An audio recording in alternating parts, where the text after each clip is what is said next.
হুম, তাহলে রথযাত্রা তো প্রায় চলেই এলো। মন্ত্রী, জোগাড় পাতি কতদূর কি হলো? মহারাজ, এইবার তো আমি ঝাড়া হাত পা। কারণ এইবার হিসেব মতো রথ সাজানোর দায়িত্ব পড়েছে ওই গোপালের কাঁধে। তাই নাকি? তাহলে গোপাল, এই বছর রথের দায়িত্ব তোমার কাঁধে? আগে হিসেব তো তাই বলছে মহারাজ। হ্যাঁ মহারাজ, আপনার নিয়ম অনুযায়ী গোপাল বাদে রাজসভার সকলেরই একবার করে দায়িত্ব সামলানো হয়ে গেছে। হ্যাঁ, গোপালই শুধুমাত্র বাকি। তাই এই বছর সম্পূর্ণ দায়িত্ব গোপালের। বেশ বেশ বেশ, তাহলে গোপাল, রথ তৈরির কাজ শুরু করে দাও। হাতে তো আর বেশি দিন সময় নেই। হ্যাঁ মহারাজ, আমি ভাবছি কাল থেকেই রথ সাজানোর কাজ একেবারে শুরু করে দেব। গোপাল, একটা কথা মনে রেখো, এ কিন্তু রাজবাড়ির রথ, সেই বুঝেই সাজাবে। তুমি আবার কিপটেমি করে হাতের সামনে যা পেলে তাই দিয়েই রথ সাজাবে না, কেমন? আপনি না বললে মনে হয় আমি জানতে পারতাম না যে এটা রাজবাড়ির রথ। দেখেছেন মহারাজ, দেখেছেন, গোপালকে কোনো কথা বলার জো নেই। সব কথাতেই ওর উত্তর দেওয়া চাই। গোপাল কিন্তু খুব পেকে গেছে। উফ, মন্ত্রী, তুমি একটু চুপ করো তো। গোপাল ঠিক নিজের কাজ সামলে দেবে। আচ্ছা, আজকের মতো সভা এখানেই শেষ হল। সবাই এখন এসো তো, এসো।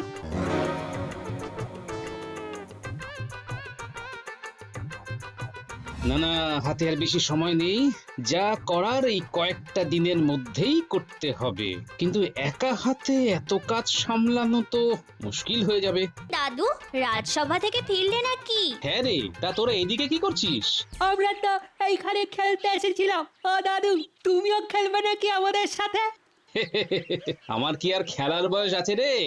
ও শোন শোন শোন, তোদের সাথে দেখা হয়ে ভালোই হলো বুঝলি। সামনেই তো রথযাত্রা। এইবার রথ সাজানোর সমস্ত দায়িত্ব পড়েছে আমার উপর। হ্যাঁ, কিন্তু একা হাতে এত কাজ সামলানো আমার পক্ষে মুশকিল হয়ে যাবে বুঝলি। দাদু, তুমি কিচ্ছু চিন্তা করো না, আমরা আছি তো, আমরা সব করে দেব। হাত দিয়ে কাজ করি, পা দিয়ে হাঁটি। আমরা সবাই লক্ষ্মী ছানা, আমরা দাদুর লাঠি। উফ, তোরা আমায় বাঁচালি। আচ্ছা তাহলে শোন শোন, আজকে বিকেলে তোরা আমার বাড়িতে চলে আয়। হ্যাঁ, কিছু কিছু ওই রং বেরঙের জড়ি, শোলা কাগজ কিনতে যাচ্ছি। হ্যাঁ, সেগুলো কেটে কেটে নকশা তৈরি করতে হবে বুঝলি। আচ্ছা দাদু, আমরা বিকেল বেলায় চলে যাব। শুধু দিদাকে 10-12টা গরম গরম বেগুনি ভেজে রাখতে বলো। আচ্ছা আচ্ছা, বেশ বেশ বেশ। এখন তাহলে আমি আসছি রে। হ্যাঁ হ্যাঁ, এসো।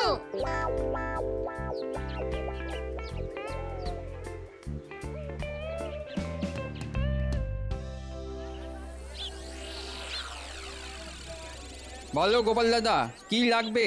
আমাকে ওই 10খানা মতো শোলা আর গোটা কিছু জরির প্যাকেট আর ওই 10-12টা মতো কাগজের মালা আর 10টা রঙিন কাগজ দে। আচ্ছা গোপাল দাদা, দাঁড়াও, দিচ্ছি। দেখিস জিনিসগুলো যেন একদম ভালো হয়। রাজবাড়ির রথ সাজানো হবে কিন্তু, সেই বুঝে জিনিস দিবি, ঠিক আছে? আরে গোপাল দাদা, তুমি চিন্তা করো না, আমি একদম ভালো জিনিসই দেবো। এই দেখো, হ্যাঁ হ্যাঁ, কই দেখি দেখি। একদম ভালো জিনিস, খাসা জিনিস। তুমি নিয়ে যাও, দেখবে এটা দিয়ে যখন রথ সাজাবে সবাই একেবারে চমকে রথের দিকে তাকিয়ে থাকবে। বুঝলাম। তা কত দিতে হবে শুনি? তোমার কাছে আর বেশি চাইতে পারি? তুমি আমাকে ওই 20 মোহরই দাও। আচ্ছা আচ্ছা, এই নে ধর, দে জিনিসগুলো দে দেখি। এই নাও। সাবধানে, দেখো ভেঙে না যায়। হ্যাঁ হ্যাঁ।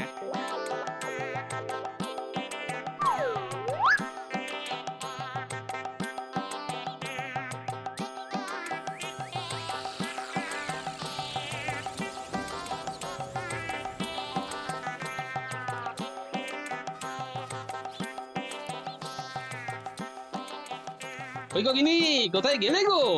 আসছি আসছি। আরে তাড়াতাড়ি এসো, দেখো কত কিছু নিয়ে এসেছি। ও মা, এগুলো কি গো? এখানে জড়ি, রঙিন কাগজ, কাগজের মালা আর শোলা আছে। হ্যাঁ গো, এইগুলো দিয়ে কি হবে? আরে এই বছর তো রাজবাড়ির রথ সাজানোর দায়িত্ব আমার উপর পড়েছে, তাই এগুলো কিনে আনলাম রথ সাজানোর জন্য। ও মা, তুমি রথ সাজাবে? হ্যাঁ গো, তুমি একা পারবে? হ্যাঁ? একা না তো আমার নাতি নাতনিরা আসবে আমাকে সাহায্য করতে। ও, পুঁটি ন্যাপলা উল্টে ওরা আসবে, তাহলে তো ওদের জন্য কিছু খাবার বানাতে হয়। হ্যাঁ? কিন্তু কি বানাই? ওরা বলে দিয়েছে বেগুনি ভেজে রাখতে, এসে খাবে। আচ্ছা আচ্ছা, আমি এক্ষুনি গিয়ে ভাজছি। যাও যাও যাও, একটু একটু মুচমুচে করে ভেজো কেমন? হ্যাঁ গো, এমন মুচমুচি করে ভাজবো যে কামড় দিতেই গোটা কৃষ্ণনগর একেবারে কেঁপে উঠবে। হ্যাঁ।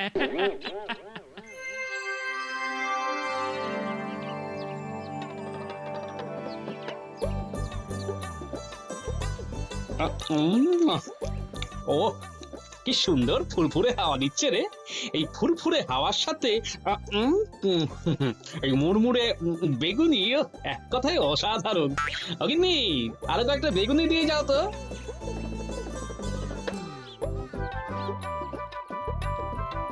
এই নাও, এই কি রে ন্যাপলা পুঁটি উল্টে, তোরাও নিয়ে নিয়ে ঠান্ডা হয়ে যাবে তো। আয় আয় আয়, তাড়াতাড়ি তাড়াতাড়ি বেগুনিগুলো খেয়ে নে। হ্যাঁ দাদু, আসছি। এইদিকে আমার কাজও হয়ে গেছে। এই নে এই নে, খা খা। উফ, বেগুনিগুলো দারুণ হয়েছে দিদা। দাঁড়া দাঁড়া, আমি আরো কয়েকটা বেগুনি ভেজে নিয়ে আসি। হ্যাঁ।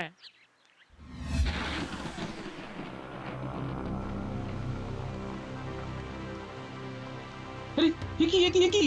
এই, বৃষ্টি চলে এলো যে। হায় হায় হায়, সব যে ভিজে গেল। ও ওরে কুটি, শোলাগুলো ধর ধর। যা, দাদু, সব যে ভেঙে গেল। এই যা যা যা যা যা যা যা যা যা, গেল গেল গেল, সব ভেঙে গেল। এইবার কি হবে দাদু? আবার তো সব নতুন করে করতে হবে। সব গেল। তোমরা ঘরের ভেতরে বসে এই কাজটা করতে পারলে না? উহ, কি করে বুঝবো বলো তো গিন্নি, এইভাবে হঠাৎ করে ঝড় বৃষ্টি চলে আসবে? এই জন্যই বলে চোর পালালে বুদ্ধি বাড়ে। হ্যাঁ, ওফ গিন্নি, এখন তোমার বক্তৃতা বন্ধ করে আমাদের সাথে সাজানো সরঞ্জাম উদ্ধার কাজে লেগে পড়ো। সবই তো গেছে, আর কিছু করার নেই। হ্যাঁ। কি বলছো গোপাল? রথ সাজানোর সমস্ত সরঞ্জাম বৃষ্টির জলে ভিজে গেছে? হ্যাঁ মহারাজ, আবার যে নতুন করে সব কিনবো তাও সম্ভব না, আমার হাত একদম খালি।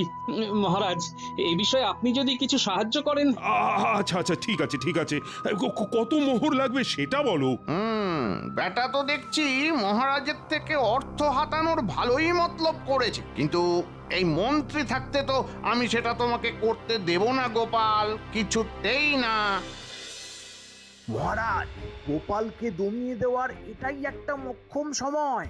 সব সময় ও নিজের বুদ্ধি জাহির করে না, এখনো নিজের বুদ্ধি বের করে রথটা সাজাক, দেখুন কেমন পারে। আপনি ওকে এক আনাও দেবেন না মহারাজ। মন্ত্রী, এই কথাটা তো তুমি একদম ঠিক বলেছ। ভালো সময়ে ভালো কথা মনে করানোর জন্য তোমাকে পরে আমি একটা উপহার দেব। যাক, গোপালের পশ্চাতে কাঠি করাও হয়ে গেল, আবার মহারাজের থেকে উপহারও পাবো। বাবা, এই না হলে কৃষ্ণনগরের মন্ত্রীর বুদ্ধি। ইয়ে মানে, এই মুহূর্তে আমি তোমাকে কোনো অর্থ দিতে পারছি না গোপাল, কারণ রাজকোষ একেবারে ফাঁকা হয়ে আছে।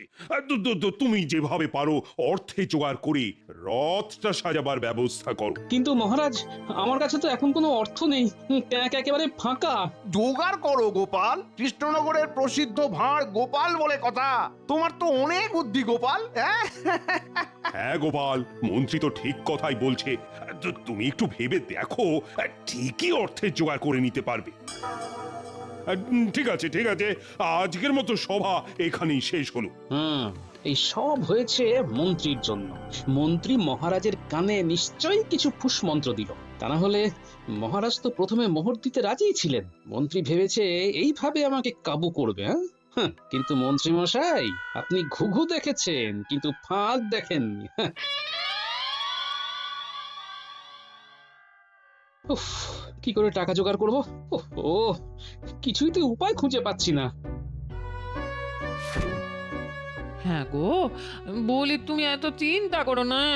এই না, হাতটা ধরো, এতে আমি বেশ কিছু অর্থ জমিয়েছি। তুমি এই অর্থ দিয়েই রথ সাজানো জিনিসগুলো কিনে আনো। না না গিন্নি, তোমার জমানো অর্থ আমি নিতে পারবো না। আরে বাবা, আমি কি আর তোমাকে দিচ্ছি নাকি? আমি এই অর্থ বাবা জগন্নাথের নামে দান করছি। তুমি আর না করো না। এই নাও, ধরো দেখি, ধরো। এই দেখো, তুমি যখন বাবা জগন্নাথের নামে দান করছো, তখন আমি আর কিছু বলবো না। তাহলে তাহলে আমি চট করে বাজার থেকে জিনিসগুলো কিনে আনি। হ্যাঁ, আচ্ছা আচ্ছা। আরে গোপাল দাদা, তুমি বলো কি লাগবে? ওই আগের দিন রথ সাজানোর জন্য যা যা নিয়ে গিয়েছিলাম, সেগুলি আবার দিয়ে দে। কেন গোপাল দাদা, কাগজের মালা কি কম পড়েছে? আরে না না, কালকে বিকেলে হঠাৎ করে ঝড় বৃষ্টি হলো, সব বৃষ্টিতে ভিজে একেবারে নষ্ট হয়ে গেছে, বুঝলি? এ বাবা, তাহলে তো সর্বনাশ। সর্বনাশ আর বলে সর্বনাশ, একেবারে যাকে বলে ওই সাড়ে সর্বনাশ। যাই হোক, দে দে দে, তাড়াতাড়ি জিনিসগুলো দে দেখি। হ্যাঁ হ্যাঁ হ্যাঁ, আমি আমি আমি সব দিচ্ছি, সব দিচ্ছি। এই 20 মোহর তো? আগে হ্যাঁ হ্যাঁ হ্যাঁ হ্যাঁ। এই যে এই নে।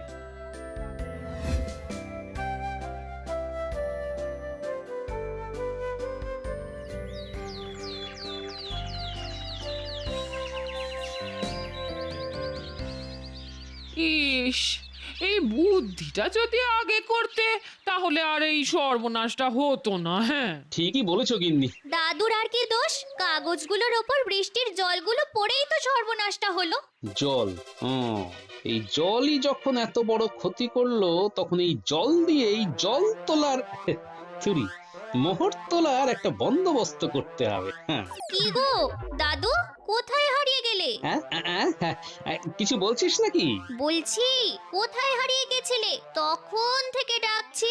দাদু নিশ্চয়ই মাথা থেকে কোনো বুদ্ধি বের করছিল। তুই একেবারে ঠিক ধরেছিস ন্যাপলা। শোন, আমার মাথায় একটা বুদ্ধি এসেছে। কি বুদ্ধি? কি বুদ্ধি?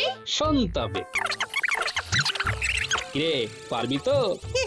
এটা তো আমাদের যাকে বলি ওই বাঁ হাতের খেল দাদু। তুমি দেখো শুধু আমরা কাজটা কিভাবে করি। তাহলে ঠিক সময়ে কাজটা করে ফেলবি। একদম, তুমি নিশ্চিন্তে থাকো দাদু, কাজটা একদম ঠিক সময়ই হয়ে যাবে। মন্ত্রী মশাই, গোপালের বুদ্ধি দেখতে চেয়েছিলে না? এবার দেখবে গোপাল কি করতে পারে। নে নে নে, এখন আবহাওয়া ঠিক আছে, আমরা কাগজপত্র কেটে চল এবার রথটা তাড়াতাড়ি সাজিয়ে ফেলি। হ্যাঁ, চলো চলো।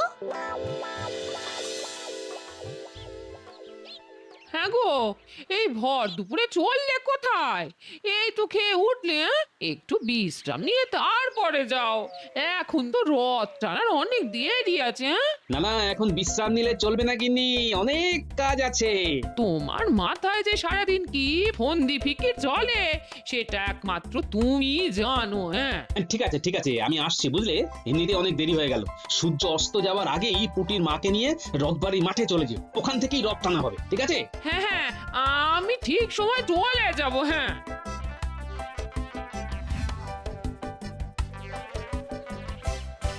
ওই তো আমার নাতি নাতনিরা চলে এসেছে। সবাই তৈরি তো? কাজটা কিন্তু খুব মন দিয়ে করতে হবে। একদম দাদু।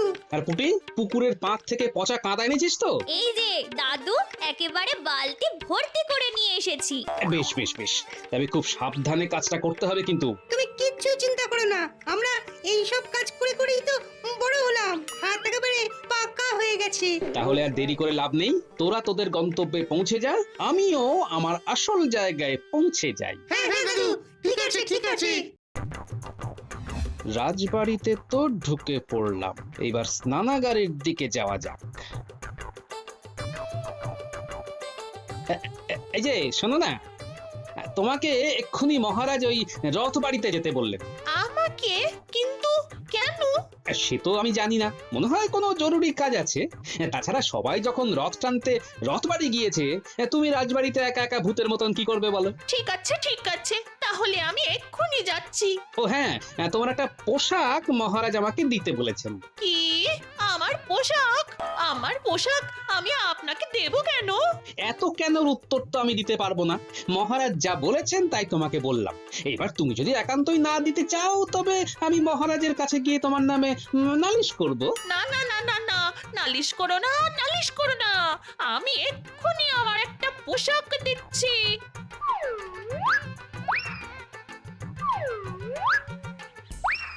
যাক, পোশাক পেয়ে গেছি।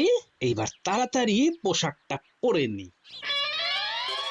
এই পোশাক পরে গিন্নির সামনে দাঁড়ালে গিন্নিও আমাকে চিনতে পারবে না। যাই, এবার আসল কাজটা সেরে ফেলি। ব্যাস, 2 বালতি জল ভরে একেবারে সাজিয়ে রাখলাম। ট্যাকে করে একটা তালা নিয়েই এসেছি। এবার ঝট করে স্নানাগারের দরজার বাইরে থেকে তালাটা দিয়ে দিই। স্নান, খাওয়া দাওয়া সব শেষ। উফ, অনেকটা দেরি হয়ে গেল। না, এইবার তাড়াতাড়ি রথ বাড়ির দিকে যেতে হবে।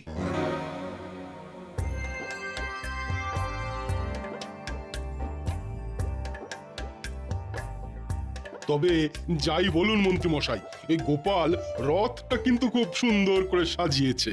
হ্যাঁ, হ্যাঁ, ওই হয়েছে কোনো রকম। এত প্যাঁচ কষলাম, তাও ওই বেটা ঠিক বুদ্ধি করে রথটাকে সাজিয়ে ফেললো। দেখো একেবারে গাঁটে গাঁটে বুদ্ধি।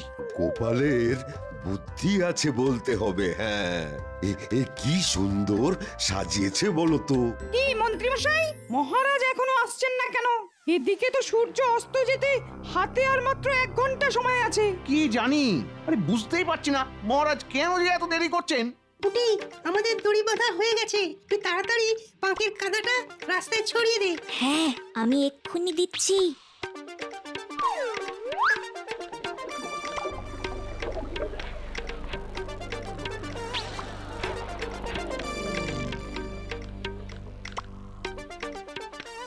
কাজ শেষ। নে, এইবার সবাই যে যার জায়গা মতো ঝোপের আড়ালে লুকিয়ে পড়। কত দেরি হয়ে গেল। এই সেপাই, ওইদিকে সব তৈরি তো?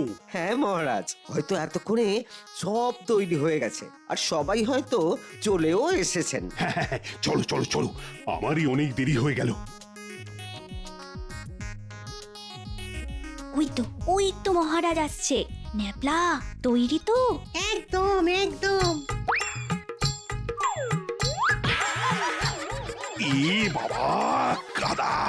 ছি ছি ছি ছি ছি, এ কি হলো? বাবা রে বাবা, কি গন্ধ! উঠুন মহারাজ, উঠুন উঠুন। ছি ছি ছি ছি ছি, এইবার কি হবে? এইভাবে আমি রথ টানতে যাব কিভাবে? এমনিতেই তো এত দেরি হয়ে গেল, কি যে করি এখন? মহারাজ, মহারাজ, আপনি তো ওই পুকুরে স্নান করতে পারবেন না। কাপড়, জামা, গামছা সব তো ওই রাজবাড়িতে। আপনাকে রাজবাড়িতেই ফিরে যেতে হবে। তাই সময় নষ্ট না করে তাড়াতাড়ি রাজবাড়িতে ফিরে চলুন। ওখানে স্নানাগারে স্নান করে তারপর না হয় রথ টানতে যাবেন। তুমি ঠিকই বলেছো সেপাই, এই কাদা নিয়ে তো আর রথ টানতে যেতে পারি না। চলো চলো, রাজবাড়িতেই ফিরে যাওয়া যাক। ওদিকে সূর্যাস্ত হয়ে গেলে তো রথ টানা শুরু করা যাবে না। বাবা, কি গন্ধ! আমাদের কাজ শেষ। এই কারা যেন পালিয়ে গেল। বাচ্চাগুলো মনে হচ্ছে। সে কি, তার মানে ওই ছোট ছোট ছেলেগুলো আপনার সাথে এই রকম মজা করলো? একবার বাগে পাই, বেটাদের আচ্ছা করে ব্যবস্থা নেব। চলো চলো সেপাই, তাড়াতাড়ি পা চালিয়ে চলো। মহারাজ এখনো আসছেন না কেন? ঠিক আছে, আমি বরং একবার গিয়ে দেখি। হ্যাঁ হ্যাঁ, আপনি বরং একবার রাজবাড়িতে গিয়েই দেখুন মহারাজের এত দেরি হচ্ছে কেন। ঠিক আছে ঠিক আছে, আমি আসছি। যাই, তাড়াতাড়ি করে স্নানটা করে ফেলি। কি স্নানাগারের দরজায় তালা কেন? দাসী, দাসী! এ কি মহারাজ, আপনার এই অবস্থা হলো কি করে? সেপাই বলল আপনি নাকি কাদায় পড়ে গেছেন। আর বলো না মন্ত্রী, রাস্তা দিয়ে হেঁটে হেঁটে যাচ্ছিলাম, এদিকে স্নানাগারের দরজা তালা দিয়ে বন্ধ। ওহ, এবার আমি কি করব? ওইদিকে রথ টানার শুভ সময়ও তো পার হতে চললো। ঠিক সময়ে রথের দড়ি না টানতে পারলে অনিষ্ট হয়ে যাবে। আর এই কথা বলেছেন পণ্ডিত মশাই। মহারাজ, কিছু একটা করুন। আরে কি করব, কিছুই তো বুঝতে পারছি না। কি করি সমস্যার সমাধান করব? এই তো দাসী, তুমি চলে এসেছো। নাও নাও, স্নানাগারের দরজা তালা খোলো। তা তো পারবো না মহারাজ। কি তোমার গলাটা অন্যরকম শোনাচ্ছে যে? সে তো শোনাবেই।